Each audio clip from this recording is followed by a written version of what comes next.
है नमस्कार गाइज, आप लोग कैसे हैं। मुझे पूरा आशा है आप लोग अच्छे होंगे। गाइज बता दूं आप लोगों से, पवन सिंह सही में शेर है, शेर। और शेर शेर ही होता है। अब आप लोग सोच रहे होंगे कि भाई पवन सिंह के आप शेर क्यों बता रहे हो।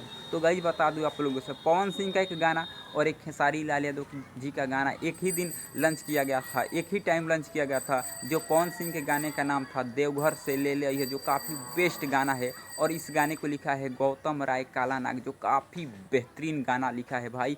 कोई जवाब ही नहीं है गौतम राय कालाना का। और इस गाने का म्यूजिक बनाया है रवि राज देवा, जो काफ़ी बेहतरीन म्यूजिक बनाया है। और खेसारी लाल यादव का गाने का नाम है गजेड़ी बलम, जो एक ही टाइम पवन सिंह के गाने को और खेसारी लाल यादव के गाने को एक ही टाइम लॉन्च किया गया था। लेकिन खेसारी लाल यादव के गाने पर व्यूज देखिए कितना है, 4 दिन में कितना है 2 मिलियन। और पवन सिंह के गाने पर यहीं देखिए कितना व्यूज है 3.7 मिलियन, यानी 37 लाख व्यूज है 4 दिन में, वो भी 4 दिन में। खेसारी लाल यादव से कई गुना आगे हैं पवन सिंह। तो इससे आप समझ सकते हैं कि पवन सिंह शेर है या खेसारी लाल यादव शेर है। आप इससे समझ सकते हैं भाई, शेर शेर ही होता है। खेसारी लाल यादव काफ़ी पहले आगे रहते थे, लेकिन अभी के टाइम में ऐसा दिन आ रहा है जो खेसारी लाल यादव से कई गुना गाने में व्यूज के मामले में आगे जा रहे हैं पवन सिंह। और ये रियल है। अगर आपको विश्वास नहीं हो रहा है तो खेसारी लाल यादव के गाने को व्यूज देखिए और पवन सिंह के गाने को व्यूज देखिए, देखिए स्क्रीन पर कितना बेस्ट है।